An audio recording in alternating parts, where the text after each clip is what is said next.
一大三千大戦世界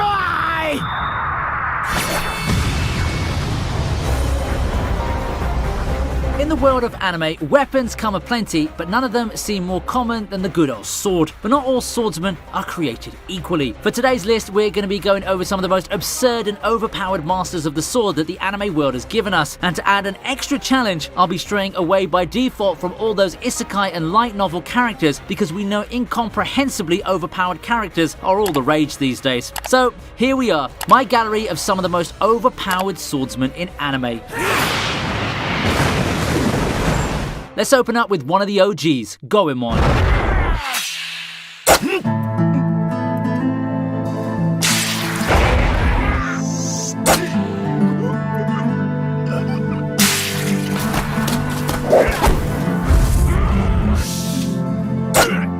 The Lupin series isn't exactly the first title that crosses anyone's mind when the topic shifts to overpowered characters, but can we take a step back and look at Goemon's insane feats? With Goemon, the show takes realism and throws it out the window in hilariously entertaining ways. I'm not just talking about one-man army moments, it showcases his skill, I'm sure, but what makes him overpowered is how his sword can just slice through anything. Literally.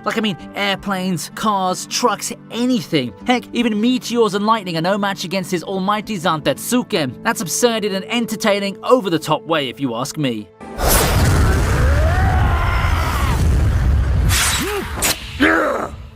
Next up is another OG, Hiko Seijuro.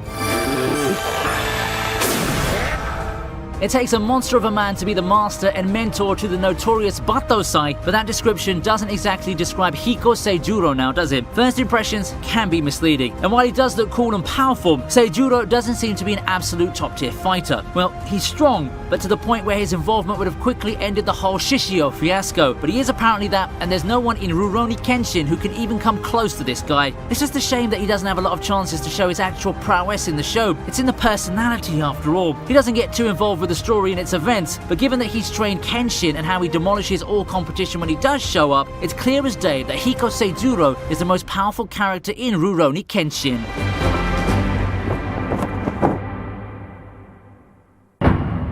How about moving to something more modern? Wait, FMA has been around for almost 2 decades now? Anyway, here's King Bradley.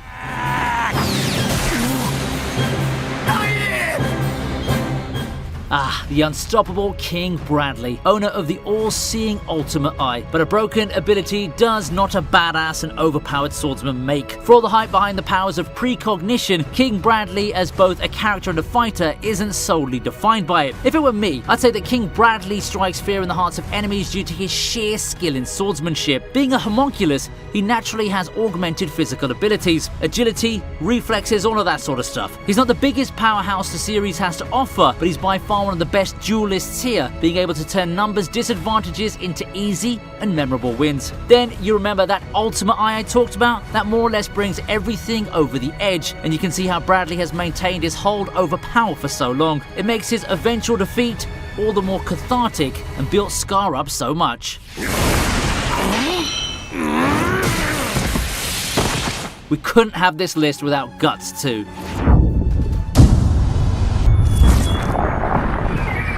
Guts is just the type of character that oozes badass, edgy energy with his every movement. The design speaks for itself, and he fits seamlessly in the gritty, no-nonsense storytelling that Berserk gives us. I don't exactly know where to start with Guts because he just has so many moments worth talking about in the show. Probably the most popular amongst them is the one where he defeats 100 soldiers, a shining moment where he not only shows off his power, but his durability as well. Berserk's filled with badass characters, but none of them embody the word as much as Guts himself. Among the characters we've covered so far, he's by far the perfect raid boss, a pure juggernaut of power and hardiness.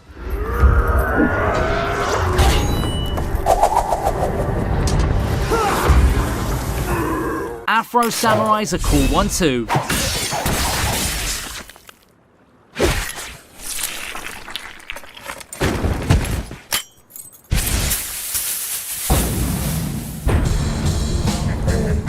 Afro Afro Samurai is not too known, but who else can get a short anime series all meant to show how awesome he is? Yet the whole premise of Afro Samurai is his quest to be the strongest and how amazing he is in the road to glory. From the get-go, we get treated to a one-man army moment after another in a series that pulls no punches in depicting violence and how unstoppable Afro really is. In terms of having strength that's just impossible to wrap our heads around, I admit that Afro falls a bit short compared to someone like King Bradley, but that doesn't detract from how overpowered and badass he is. This is something you must see to believe. So head on over, start watching the show's 5 episodes, and be dazzled at the might of Afro Samurai.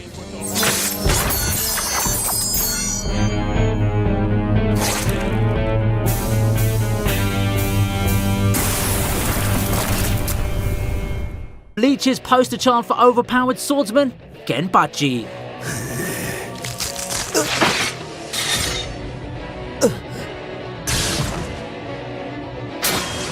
You know, part of me wanted to give the title to Aizen or Yuha from the upcoming 1000-year Blood War arc. However, the latter's manga exclusive for now, and the former feels like a mage in terms of fighting. However, in honest, brutal, no-holds-barred sword fights, without delving into the manga-only spoiler territory for to-be-revealed swordsmen and swordswomen, few can come close to Kenpachi. Kenpachi is the series' definition of an overpowered monster that's virtually impossible to stop. Whereas most Shinigami use magical powers from their swords, Kenpachi just prefers to face his battles head-on. Direct combat and getting down and dirty is his jam, and if we're going to let the anime's combat record speak, it's a pretty damn effective tactic, isn't it? Kenpachi hasn't really lost a single fight so far. Will the 1000-year Blood War arc be finally when Kenpachi finds his match?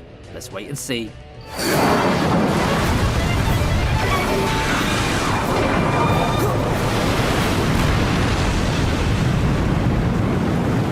Does Levi count? Well, he's pretty overpowered as they come.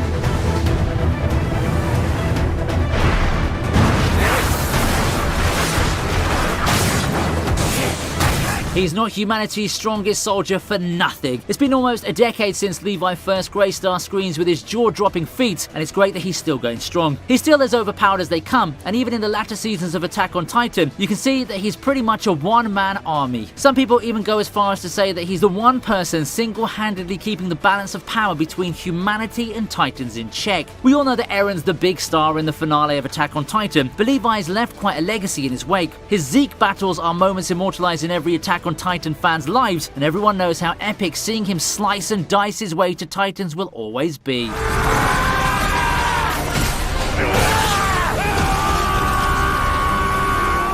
But hey, April is the start of spring in Japan, so that means sakura, picnics, and flower viewing. It also leads to May, which is when the Japanese celebrate the prized first tea harvest of the year. That's why our sponsors Sakurako and Tokyo Treat are here to bring a double header for you. Sakurako and Tokyo Treat are subscription-based services that will deliver you some of the finest and most delicious Japanese snacks. Sakurako's theme this month is matcha and mochi, while Tokyo Treat will be bringing you a Sakura picnic-themed box. The two boxes are similar yet different, with Sakurako mainly focusing on the more traditional side of Japanese snacks, and Tokyo Treat giving you a more modern experience. The former will be giving you a fair share of exclusive tea as well as matcha-themed manju, mochi, and such, with artisan chopsticks to top off the list. If you prefer modern exclusive and seasonal sweet sensations over matcha, however, perhaps the Tokyo Treat box is for you. I'm talking things like Kit Kat banana caramel and red bean loaves that you won't get anywhere else. I personally love the Pine Ame Sakura candy, which is made exclusively for Tokyo Treat subscribers. So check out the link in the description box and use code VINI to get $5 off your first box.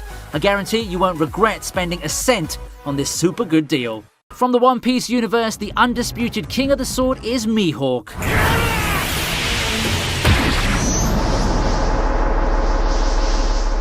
There's a good reason to fear Mihawk. Titled strongest swordsman in the world, his appearance alone strikes into his opponents a very powerful presence, but wait until you get to actually see what he's capable of. To which he's defeated Zoro handily, and you know you're pretty badass to have dueled with Shanks multiple times. With those credentials under his belt, seeing him lay waste to entire fleets of ships or flexing his power against gigantic icebergs does seem like child's play, don't you think? The kicker?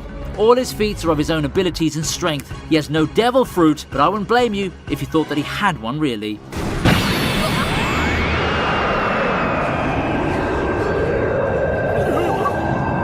Let's save the most insane of them all for last, Utsuro.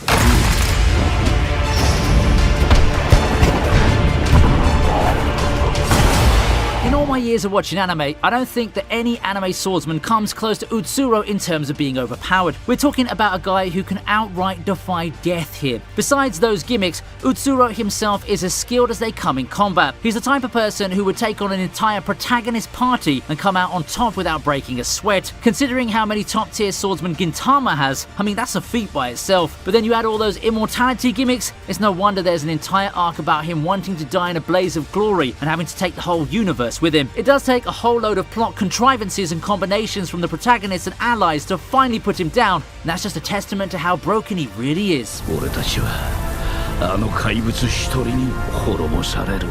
Who amongst these swordsmen is the most overpowered and badass of them all? You tell me. If you're interested in connecting through social media, head on over to the Discord channel where you can meet fellow anime fans and take part in occasional giveaways and events. Also, you can check out the ViniiTube Instagram for news regarding the channel and the next videos. Oh, and Patreon and channel memberships are always open for those who prefer to support the channel through monetary means. It means so much to have your support, and it will help me make even more awesome videos in the future. That's it for today, and I'll be seeing you next time. Thank you for watching.